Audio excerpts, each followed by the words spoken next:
né? E uma bênção estarmos aqui hoje. Primeiro domingo, como o bispo disse, primeiro culto, primeiro mês, primeira semana de um ano vitorioso, maravilhoso, abençoado. Fala para o teu irmão, um ano próspero, abençoado, restauração. Fala muita bênção do Senhor para a tua vida, em nome de Jesus. Amém? Irmãos, o que será que Deus, que a Bíblia, a palavra do Senhor fala a respeito do primeiro? Né? Porque hoje é um dia tão simbólico. E o primeiro, ele tem muita simbologia, muito significado. Primeiro filho, primeiro emprego.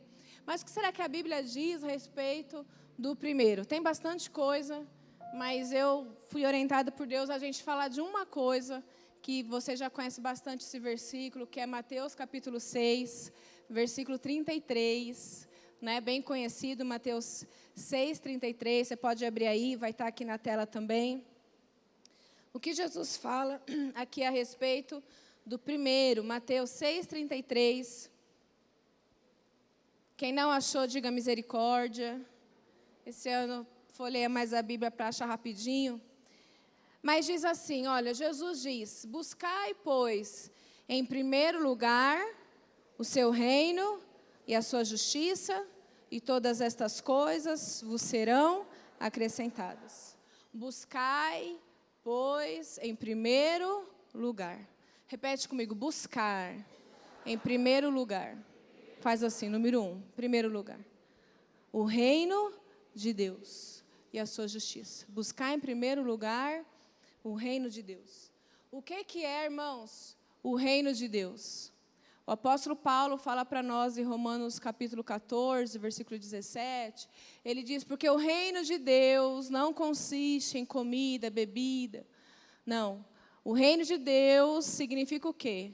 Justiça, paz e alegria no Espírito. Fale forte, justiça, paz e alegria no Espírito. Justiça, nesse contexto, né, é relacionamento com Deus, o justo.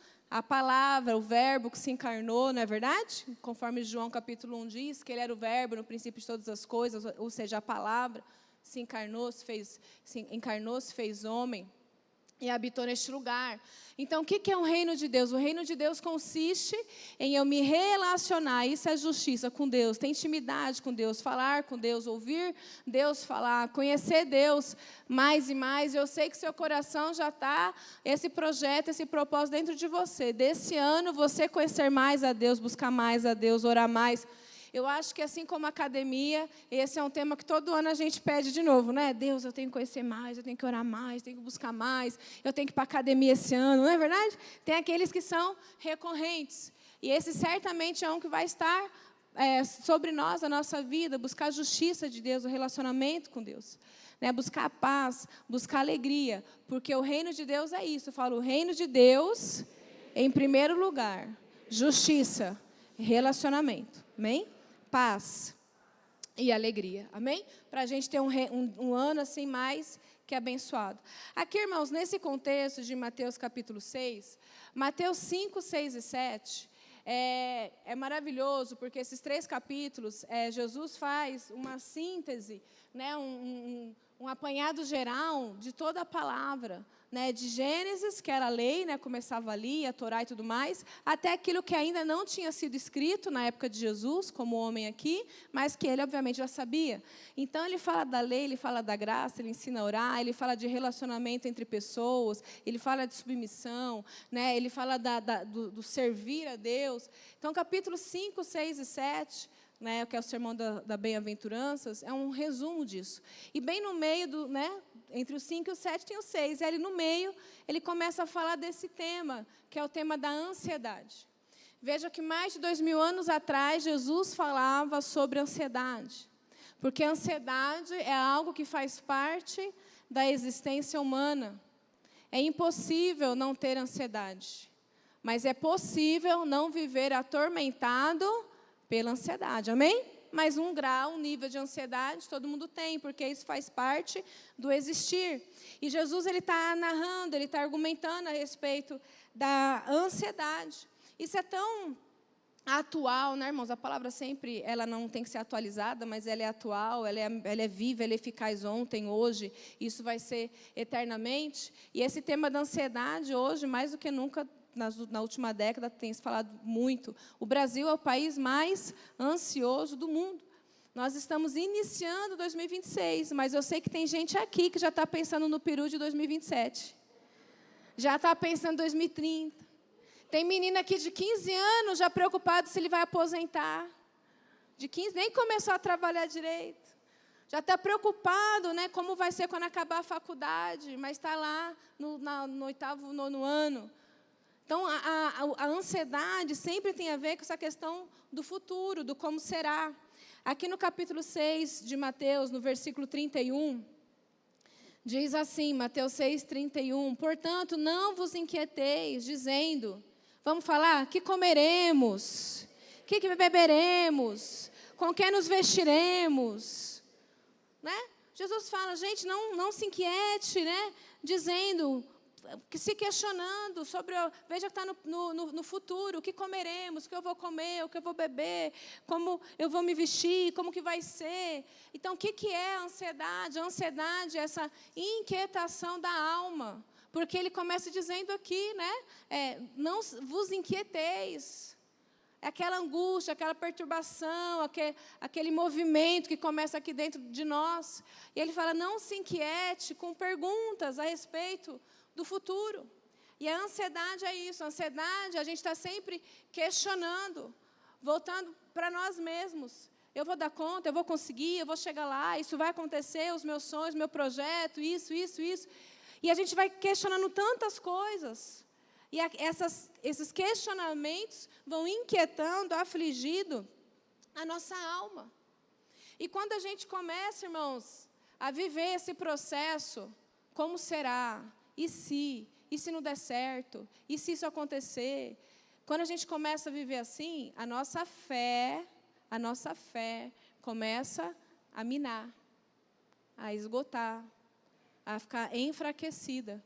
Porque é isso que Jesus fala aqui, está tudo dentro desse contexto. Ele diz aí, na altura do versículo 31, portanto, não vos inquieteis, dizendo que comeremos, que beberemos, ou que nos vestiremos, porque os gentios é que procuram todas essas coisas, vosso Pai Celeste sabe tudo o que vocês procuram. E aí, na altura do versículo 30, finalzinho do 30, mas vamos ler o 30, ele fala, ora, se Deus veste assim a erva do campo, que existe amanhã, tal, quanto mais a vós outros, homens de pequena fé. Então, a nossa fé em Deus, ela começa muitas vezes a ruir, a enfraquecer, a ficar frágil, quando a gente começa a deixar a ansiedade tomar o primeiro lugar no nosso coração.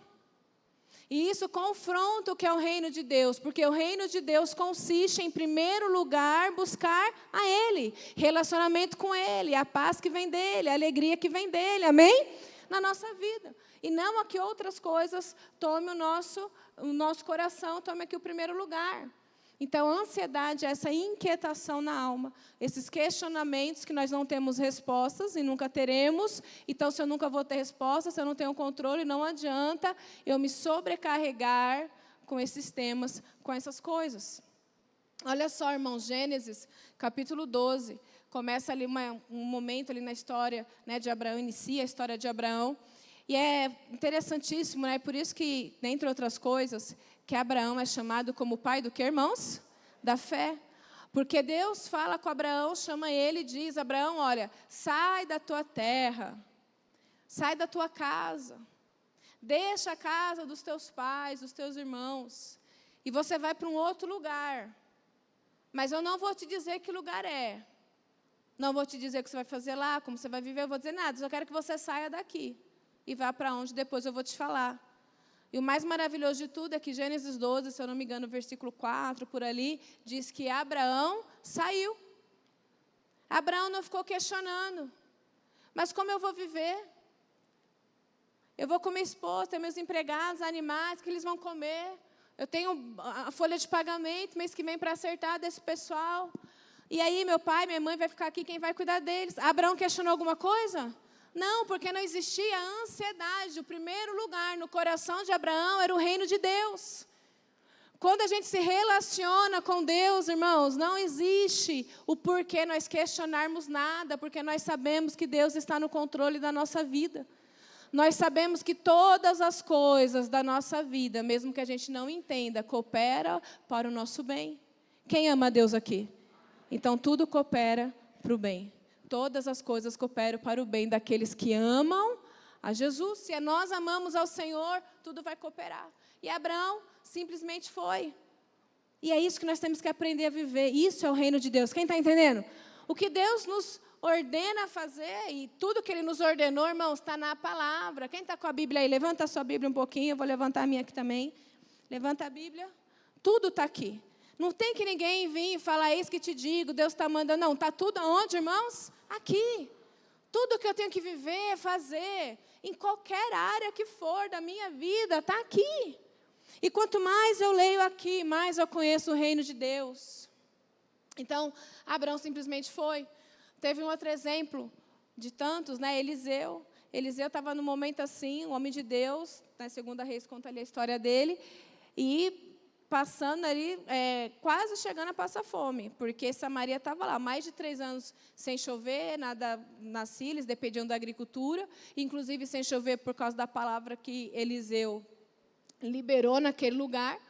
Mas vem uma palavra do Senhor para Eliseu e fala, olha, sai daí, vai para uma terra X, e lá vai ter uma viúva, e fique em paz, que a viúva lá vai te sustentar. Certamente Eliseu deve ter imaginado que era uma viúva rica. Se você já fez cruzeiro, umas excursões, de longe você vê que é uma viúva rica. Aquela senhora feliz, cheia de sacola, não é verdade? Sem problema. E Eliseu deve ter pensado, né? Vai ser uma viúva rica, vou ter lá. Quando ele chega lá, bate lá na porta, onde Deus mandou ele chegar, e aí ele vê uma senhora passando fome, super necessitada, que tinha um filho, e falou, não, eu só tenho um pouco de farinha, acho que Deus te mandou no lugar errado. Porque eu tenho um pouco de farinha, um pouco de azeite, eu vou aproveitar, fazer um bolinho de chuva, eu e meu filho vai comer e vai morrer, porque não tem mais de onde tirar.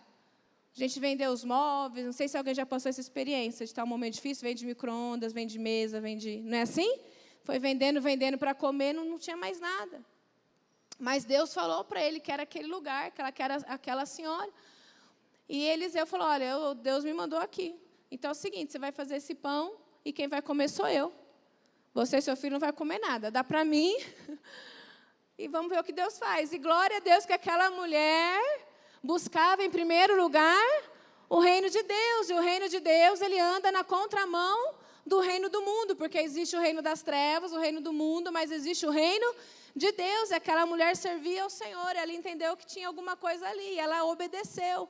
E porque ela obedeceu, você sabe a história, nunca faltou a farinha, nunca mais faltou o azeite, Deus multiplicou do nada, porque já tinha usado o que tinha, sobrou nada. E do nada Deus fez brotar azeite, Deus fez brotar farinha, e por mais de 3 anos eles viveram na abundância, porque tudo com Deus não tem escassez, tudo é abundância, igual comida de vó, não é verdade? Come mais, menino come mais, e uma bênção.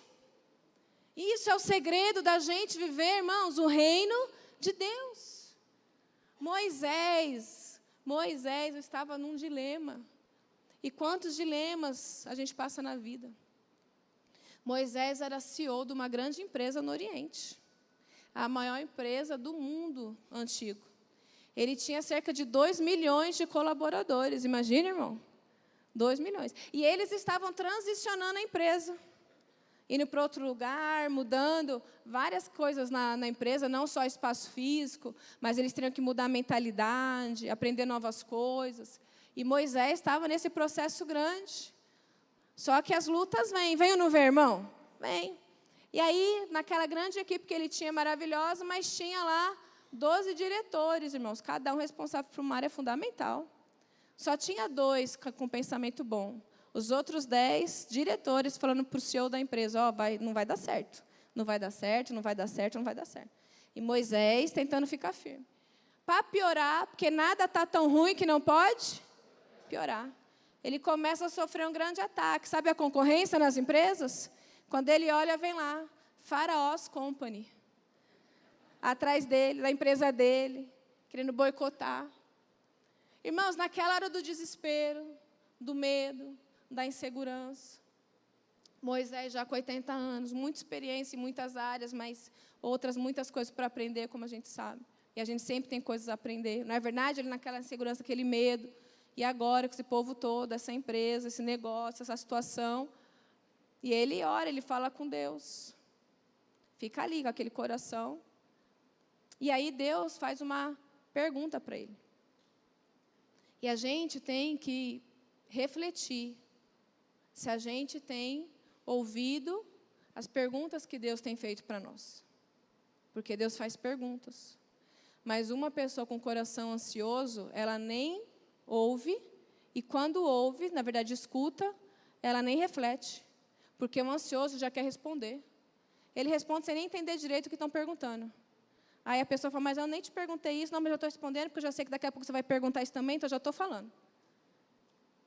Uma ansiedade, uma aceleração. A gente tem que estar pronto para ouvir as coisas que Deus está perguntando. E Deus pergunta para Moisés naquele momento, fala, Moisés, o que você tem na mão? Olha para a tua mão, irmãos. Você trouxe as mãos? Olha para as tuas mãos, que inclusive faz parte do projeto, né, do tema aí esse ano, mãos honradas, olha para as tuas mãos. Deus falou, Moisés, o que você tem nas suas mãos? E aí, Moisés falou, olha, eu tenho um cajado, um pedaço de pau, é o que eu tenho. Irmãos, tudo que a gente precisa, está onde, irmãos? Nas nossas mãos. Fala assim, Deus já me deu tudo o que eu preciso. O que você precisa para o hoje, para o agora, para essa situação agora que você está vivendo agora. Porque o ano está começando, mas tem gente que está vivendo uma situação há 1 ano, 2 anos, 10 anos, 15 anos. Tudo que você precisa para hoje, Deus já te deu. É o maná de cada dia, a porção de cada dia. O que você vai precisar de conhecimento, de sabedoria, de dinheiro, o que for para amanhã, Deus vai te dar. Mas o que você precisa para hoje, Ele já te deu. Só que quando a gente está muito acelerado, irmãos, a gente nem consegue perceber que a gente já tem as ferramentas, que a gente já consegue dar conta daquilo, do hoje. Hoje eu não vou conseguir dar conta do que vai acontecer daqui 10 anos, que eu nem sei o que é. Só que eu sei que daqui 10 anos, quando aquilo for acontecer, eu vou dar conta também. Porque Deus está me preparando desde hoje para aquilo que vai acontecer daqui 1 ano, 2 anos, 3 anos, 5 anos, 10 anos. Porque Deus nunca deixa a gente na mão, irmãos. Amém? Então, olha para a tua mão e fala, tudo que eu preciso já está na minha mão. Então, fala para você mesmo, por que eu estou ansioso? Por quê? Pergunta para o teu irmão, está ansioso por quê, irmão? Você já tem o que você precisa. A fé de hoje, a experiência de hoje, o maná de hoje, o pão de hoje, essa palavra de hoje, esse culto de hoje, esse encontro aqui hoje Deus já está preparando tudo o que nós precisamos para o hoje. E amanhã? Deus proverá. E amanhã, Deus proverá. E amanhã, Deus proverá. Porque eu vivo o reino de Deus, e o reino de Deus é viver o hoje. Essa palavra não significa, irmãos, que você não vai fazer plano, não vai fazer projeto, não é isso. É que tudo que eu planejo, que eu projetar, que eu desejar, que eu sonhar, está abaixo da vontade de Deus. Tudo depende de Deus, né? O que Tiago fala, no capítulo 4 ali do livro de Tiago, ele fala, por que vocês ficam falando, amanhã farei isso, amanhã farei aquilo? Não, na verdade, vocês deviam falar assim, se Deus quiser, farei isso, farei aquilo, estarei naquele lugar, porque Deus é que sabe do amanhã. Então, não é que nós não podemos planejar, fazer, podemos, devemos, refletir sobre amanhã, mas não colocar o amanhã no primeiro lugar, porque o primeiro lugar é o reino de Deus. Quem está entendendo, irmãos? E muitas vezes nós invertemos, nós colocamos, né, em primeiro lugar nossas expectativas, nossos sonhos, aquela inquietação na alma, e o reino de Deus. A gente nem lembra, nem lembramos disso. Veja que Mateus 6,33 começa essa frase, esse versículo, com um verbo. E o verbo é uma ação. Ele diz, buscai. Nós temos que buscar, irmãos. Fala, buscar. Em outro momento, Jesus, em Mateus ainda, ele fala assim, quando a gente busca, a gente encontra. Quando a gente bate, abre. Se eu não buscar, se eu não for atrás. Ou seja, eu tenho que buscar, irmão, a justiça. Eu tenho que buscar a paz. Eu tenho que buscar a alegria. Não basta só vir na igreja, irmãos. Não é isso. Não se trata só disso. Já vou na célula, venho na igreja. Não é só isso. Eu tenho que desejar ardentemente que o reino de Deus seja primeira coisa no meu coração, a primeira coisa que eu busque. Amém? Buscar. Fala comigo, buscar. E ele diz que a gente tem que buscar a paz. A gente, às vezes, entende errado, como se ter paz era estar tudo certo. Irmão, nunca na nossa vida tudo vai estar certo. Porque a gente já está no mundo caído, desorientado, nós somos humanos. Paz não significa que está tudo dando certo, dinheiro, a vida, a família. Não. A paz significa que fala comigo, apesar do problema em casa, apesar da falta de dinheiro, apesar do desemprego, apesar das ofensas, apesar das faltas, das perdas, da morte, da doença, da enfermidade, apesar de todas as coisas, eu tenho paz, porque a paz no meu espírito. O reino de Deus se trata de justiça, paz e alegria no espírito. Deus sempre está falando de algo interior. Então, independente do que acontece ao meu redor, eu vivo em paz. Por que eu tenho paz? Porque eu sei que Deus cuida de mim. Porque é o que Jesus fala aqui em Mateus 6, na altura do 32, a metade do versículo 32, irmãos, isso é lindo. Ele fala assim, por que vocês estão agitados, perdendo a paz, perdendo a alegria, não ora mais, não se relaciona mais comigo, o reino de Deus não é o primeiro lugar no teu coração, por quê? Não fique atarantado, preocupado com nada, porque o vosso Pai Celeste sabe de tudo o que você necessita. Irmão, você não entendeu, não. O vosso Pai, você tem um Pai. E esse Pai Celeste, que não é o Pai da carne, que o Pai da carne é aqui, nosso Pai biológico, por mais que Ele quisesse, o Pai, a mãe não consegue suprir tudo que o filho precisa. Mas o nosso Pai do céu, o Pai Celeste, Ele sabe de tudo que você precisa. Você pode agradecer ao Senhor com as mãos erguidas e falar, Deus, obrigado, porque o Senhor sabe tudo que eu preciso. Ele sabe, irmãos, de cada coisa, cada situação, cada momento que a gente está passando. Antes que saia a palavra da tua boca, Ele já sabe. Antes que alguém venha falar, trazer uma má notícia, Jesus já sabe. Lembra lá de Jairo, em Marcos 5? Foi atrás de Jesus, porque a filha dele, lá de 12 anos, estava morrendo. Ele já tinha feito de tudo. Ele nem era ainda cristão, mas certamente já tinha ouvido falar alguma coisa de Jesus. E ele foi até Jesus, aí no meio veio a mulher do fluxo de sangue. Lembra disso? Tocou em Jesus, e aquele monte de gente, parou tudo, aquele congestionamento ali, tudo parado. E fala daqui, fala de lá, e Jairo ali... Veio um funcionário dele, da casa dele, e falou no ouvido dele, Jairo, não adianta mais Jesus ir lá, sua filha morreu agora, faleceu. Falou lá no pé do ouvido, mas Jesus lá do outro lado, olhou para Jairo e falou, Jairo, não temas, crê somente.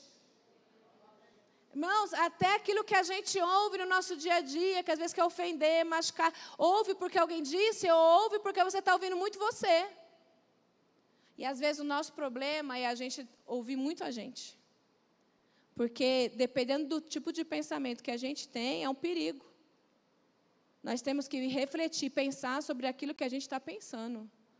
Porque, se aquilo que eu estou pensando não condiz com o que a palavra diz, conforme Filipenses 1:8, se eu não me engano, diz tudo que é puro, tudo que é louvável, tudo que é grande, isso ocupe o vosso pensamento. Se eu estou pensando coisa ruim, eu tenho que pensar que eu estou pensando isso, coisa meio de doido, mas você está entendendo, amém? Então, eu não vou mais pensar. E eu posso substituir o nosso pensamento, não é assim? Na cognitivo comportamental, substitui o pensamento, né? A técnica, qualquer coisa, fala com Patrícia aqui, já marca... Né, um tour para 2026, né, de se olhar. Então, eu tenho que pensar sobre o que eu estou pensando, refletindo e tirar aquilo da minha mente, porque não está me fazendo bem, está fazendo eu perder a minha paz. E fala, eu quero paz. Irmão, uma das coisas mais importantes da vida é paz. Quando você tem paz, irmão, você pode estar na multidão, você tem paz, você pode estar sozinho na sua casa, você tem paz. E tem gente que é perturbado, mano. Se ele está com um monte de gente, ele está perturbado. Se ele está sozinho, ele está perturbado. Todo dia está perturbado. Porque falta o quê? Paz. Salmo 3, versículo 5, Davi diz assim: eu me deito. Tem gente que nem deita, irmãos. Ela tenta deitar, mas a mulher, o homem é tão avexado que já levanta. Fala assim, eu vou sentar aqui 10 minutinhos, 10 minutos. Ela senta, lembrei que eu tenho que fazer tal coisa. Não consegue. Mas Davi dizia, eu me deito. E depois ele fala, vírgula, eu me deito e logo eu pego. Tem gente que até deita, mas fica rolando na cama. Não dorme. Ela deita, levanta, aí cochila um pouco, acorda, aí daqui a pouco é 2 da manhã, aí tenta dormir, não dorme, daqui a pouco é 4 da manhã, está igual fantasma andando na sala, comendo o que sobrou da ceia. Perturbado. Davi, ele diz, e olha que Davi tinha uma situação para resolver, irmão. Eu deito e logo eu pego no sono. É logo também, logo eu pego no sono. Por quê? Porque o Senhor... Está ruim, hein, irmão? Já começou ano ruim. Porque o Senhor me sustenta. Fala com voz de gente. Porque o Senhor me sustenta. Essa noite você vai dormir o ano inteiro. Dormir, deitar, dormir, porque Deus te sustenta. Em janeiro, em fevereiro, em março de 2026, até que Ele venha, você vai deitar, vai dormir logo, porque Deus te sustenta, Deus cuida de todas as coisas. Não vai mais ficar sem dormir. Amém? Deus te guarda. Calma, irmão. Fala para o teu irmão, calma. Calma, irmão, calma. Você é quieta. Aquieta, mulher. A Bíblia diz isso. Aquietai-vos e sabei que eu sou o Senhor. Aquietai-vos. Calma. Muita agitação. Muita preocupação. Ocupação. Isso que é preocupação. Antes de eu ser ocupado, eu já estou pré-ocupado. Pré-ocupado. Antes de realmente eu ser ocupado por algo bom, já estou pré-ocupado. Calma. Menos. Deus te sustenta. Se você parar um pouquinho e pensar quantas coisas Deus já fez na sua vida, quantos livramentos, por que agora Ele não vai te livrar mais, não vai te guardar mais? Se você está aqui hoje, se eu estou aqui hoje, é porque até hoje a gente comeu e bebeu. Deus proveu a comida. Talvez teve um momento no seu dia, em algum momento da sua vida, que você pensou, meu Deus, estou fazendo a última comida. Mas de alguma forma milagrosa, à noite tinha comida lá. Algo aconteceu, irmãos. Estou vendo ninguém pelado, graças a Deus. No mínimo uma roupa você tem. Já está bom. Glória a Deus. E eu tenho certeza que todo mundo tem pelo menos mais 2, 3, 4 roupas lá em casa. Algumas 100. E está doidinha quando sai em São Miguel, Guarulhos, para comprar mais alguma coisa. É ou não é? É uma benção. É assim. Deus te deu ontem. Deus te deu hoje. Deus vai te dar amanhã. Pode dormir. Pode deitar.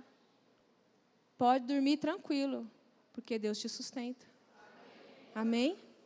Lembra aquela historinha? A gente já contou aqui. Um menininho, junto com um monte de gente lá, foi viajar, pegaram o avião. Quer dizer, pegaram o avião não, entraram no avião. E o voo lá decolou, glória a Deus, aleluia. E essa criança de uns 10 anos, sentada do lado de uma senhora, e ela achou meio estranho, porque a criança sozinha, né? Não tinha nenhum adulto perto e tal. Mas, amém, seguiu a viagem. Daqui a pouco, o piloto fala, vai ter uma turbulência séria. E passaram uma turbulência que durou alguns minutos, que parecia ser eterno, e coisa caindo, mala caindo, gente caindo, e o povo desesperado, o pessoal já clamando a Jesus, o sangue de Jesus tem poder, já confessando todos os pecados, né? Já aquele turbulência mesmo, coisa séria. E naquele vulco-vulco, a mulher ainda assim olhava, né, preocupada até com a criança, porque também não viu nenhum adulto perto, e o menino lá se sacolejando por causa da turbulência, mas não gritava, não chorava, não esperneava. E ela, meu Deus, bom, graças a Deus, a turbulência passou, voltaram, sentaram, arrumaram os cabelos. Ai, piloto falou, acabou, estamos seguindo bem. Respiraram. A mulher não aguentou, porque mulher não aguenta, né? Tem que falar. Não aguenta. Se a gente não falar, a gente fica mais perturbada ainda. Tem que falar. Tem que falar, 70 segurar, 70, mas não tem jeito, senão você explode. Tem que falar. Aí a mulher, menino, mas você, hein, olha, não gritou, não desesperou, não se descabelou, estou vendo você sozinho aí, olha, deu 10-0 na gente, né? Como você é calmo e tal. Aí o menino olha para ela e fala, não, é que o meu pai é o piloto do avião. Vocês entendem? Quem é o piloto? Jesus é o piloto. Ele não é teu pai? Porque eu li aqui, eu não sei se você leu aí, mas aqui na minha Bíblia diz assim, mas vosso Pai Celeste. Quem é teu pai? Sabe de tudo o que você precisa. Pode vir a turbulência que for. Quem está no controle do avião? Vai, pronto. Então fique em paz. Amém? Irmãos, a gente nunca perde a paz com Deus. Não é possível. Porque se tem um crente aqui que está perdendo a paz com Deus, irmão, você está ruim. Fica aqui depois para a gente falar contigo. Porque perder a paz com Deus. A gente perde paz com gente. Quem perde paz com gente? Por isso que eu amo meu gato. Mesmo mal-humorado. Douglas Roberto, Floquinho, meu cachorro. Meu neto, eu tenho um cão-neto, sabia? Meu cão-neto, Tyler. Tem uma outra gata agora também, Catarina, né? Então, é a bênção, irmão. Eles não tiram a nossa paz. Quem gosta do bicho, até quando ele come coisa, tal, você ri. Tyler mesmo já comeu os controles de casa, comeu a Bíblia do Aleph, né? Chinelo, pipoca quando chegou em casa, comia só a sandália esquerda da Bia, deixava a direita. Esquerdista, aquele cachorro esquerdista. Comia só a esquerda. Mas ele está no processo. Está no processo. Então, irmãos, o que eu estava falando? Eu estava falando do quê, gente? O quê? Ah, sim, o que tira a nossa paz, que eu começo a falar dos bichos, eu me empolgo, irmão. Eu amo bicho.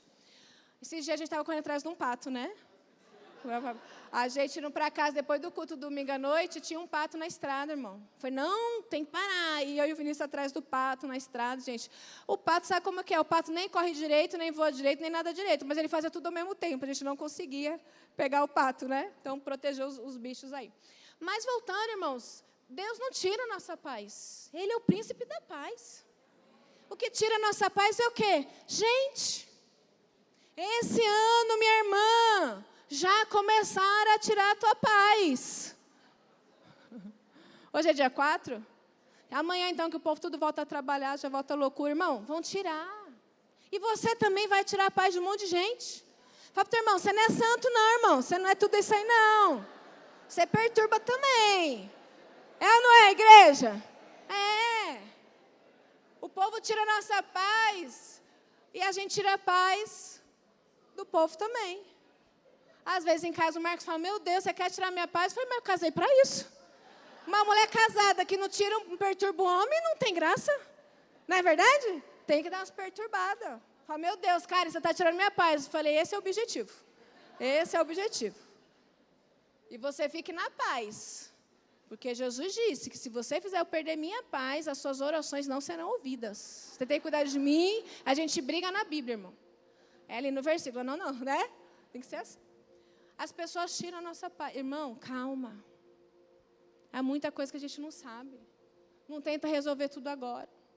Hebreus 12:14 diz assim, segui a paz com todos.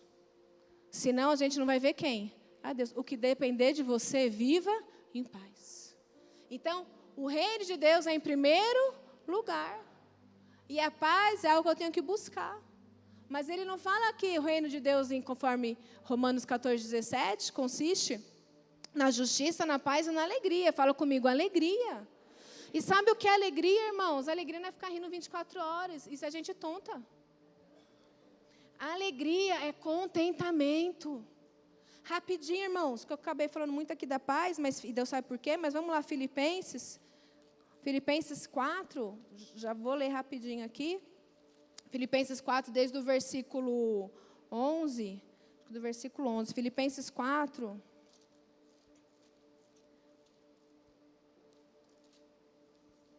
Oh, meu Deus, aqui. Filipenses 4, irmãos, desde o 11, Já vou lendo aqui enquanto você acha, está aqui na tela.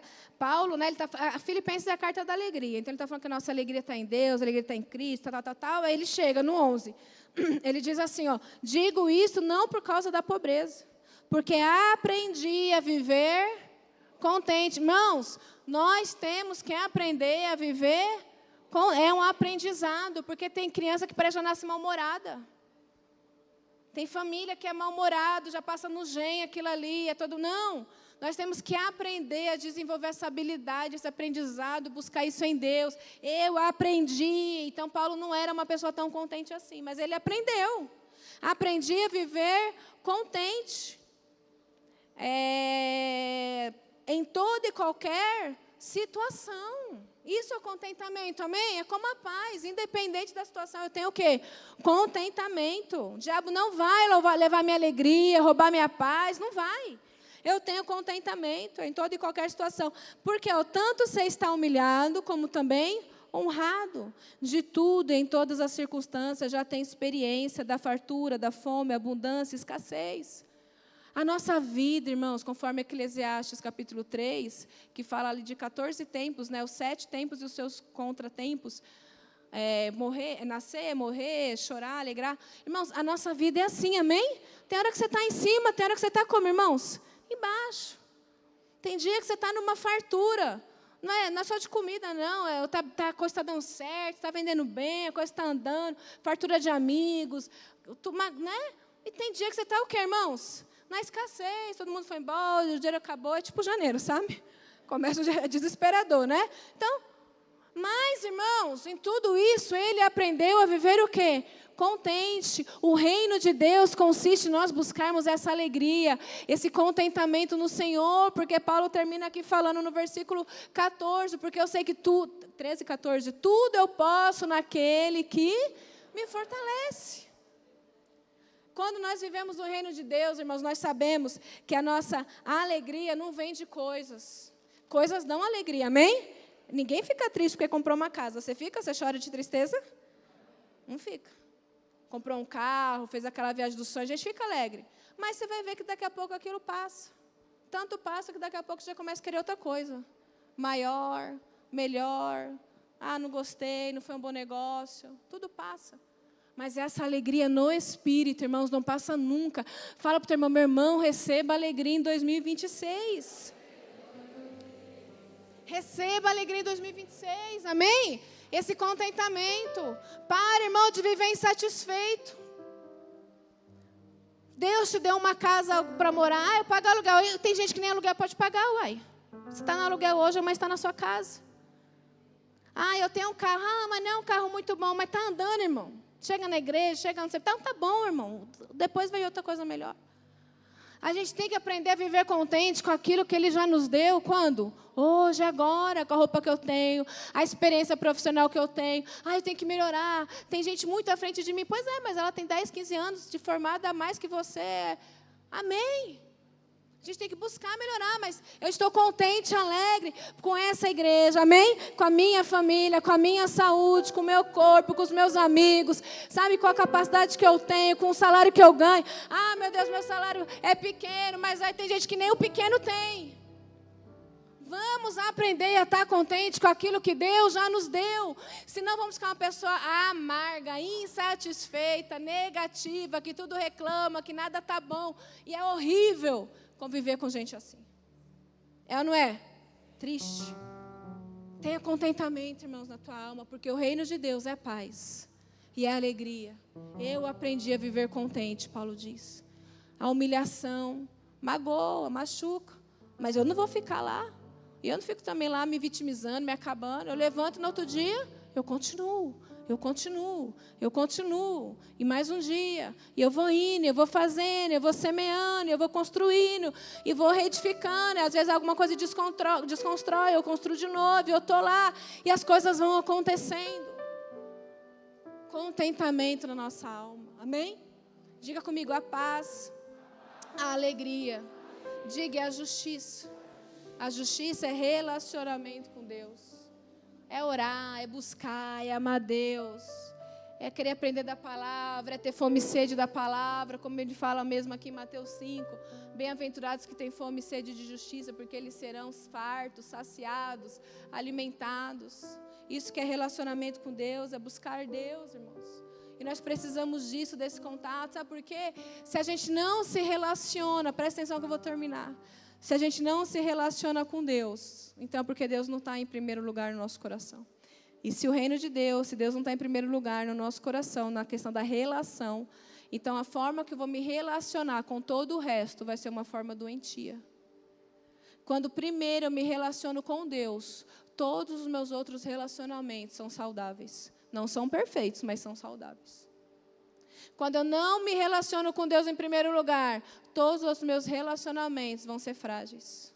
As amizades, dentro e fora da igreja, o casamento, o namoro, no trabalho, vai faltar algo. Porque, já que Deus não está em primeiro lugar, no meu coração, nos meus relacionamentos, eu não meço através da palavra, eu vou querer controlar todo mundo. Eu vou achar que tudo tem que ser do meu jeito, tem que ser assim. Isso é orgulho, irmãos. Agora, quando Deus está no meu coração em primeiro lugar e eu me relaciono com Ele, Ele está no controle, irmãos. Então, mesmo que alguém me humilhe, pegando aqui o Filipenses que a gente leu, mesmo que algo falte, mesmo que algo aconteça, que alguém faça, ou circunstâncias da vida, seja as situações que forem, eu continuo me relacionando com Deus. E Ele me alimenta, e Ele me sustenta. Gênesis 6, versículo 9. Fica de pé, irmãos, a gente já termina, por favor. Só citar para você. Gênesis 6, irmãos, versículo 9. Início de todas as coisas ali. A vida de Noé. Lembra de Noé? O senhorzinho lá que fez a arca, lembra? A arca para o povo entrar. Irmãos, Noé existiu numa época, num tempo em que nem sereno caía. Mas um dia como qualquer outro. E é assim que Deus visita a gente. Parece que é mais um dia, mais um culto, é mais um. Mas naquele mais um, Deus pode fazer o extraordinário. Por isso, a gente tem que estar atento na voz de Deus. Noé, irmãos, estava em mais um dia. E Deus disse para ele, você vai fazer um barco, uma arca, deu as medidas, tudo direitinho, enorme. Mas não chove. Pois é, mas vai chover. Vai vir um dilúvio. O povo mau, não queria saber de Deus, acabar com tudo aquilo ali. Mas fala para o povo entrar na arca. Quem estiver na arca vai ser salvo. Você conhece essa história? Estou só um contexto aqui para quem não sabe. E ele ficou 40 anos, se não me engano. 40 anos pregando isso. Irmão, ninguém entrou na arca. Todo mundo achava que ele estava o quê? Doido. Irmão, é igual a Lagoa, sei lá, tem uns lugares no norte, nordeste que não chove, não é? Sergipe. Quente a vida inteira, irmãos. Como vai ter dilúvio? Não tem nem garoa. Construindo barco, irmão, na terra, lá na área, na terra seca. Mas ele fez isso. E Gênesis capítulo 6, versículo 9, diz que Noé era um homem justo e íntegro. Justo porque ele praticava a justiça, ele se relacionava com Deus. E ele era íntegro, como nós temos que ser. Porque o íntegro, o que ele pensa, o que ele fala, o que ele faz, é a mesma coisa. Isso é integridade. Está cheio de gente que fala uma coisa. Não, o íntegro ele pensa, né, tem a alma, tem o existir dele, ele fala e ele faz. Não era assim, era justo, era íntegro. E diz no final do versículo 9 do capítulo 6, Noé andava com Deus. Esse é o segredo do ser justo. A gente tem que andar com Deus. Quando a gente anda com Deus, irmãos, conforme Salmo 1, eu não consigo andar, sentar. Entende? Lembra o Salmo 1, a roda dos escarnecedores? Não? Porque eu ando com quem? Com Deus. O meu andar é diferente, o meu viver é diferente, irmãos. Tudo muda. Assim tem que ser a nossa vida. Esse ano seja um ano de... Sempre, esse ano é a nossa vida. Eu sei que muitos já estão aqui desse jeito. Primeiro lugar, busque em primeiro lugar o meu reino, a minha justiça.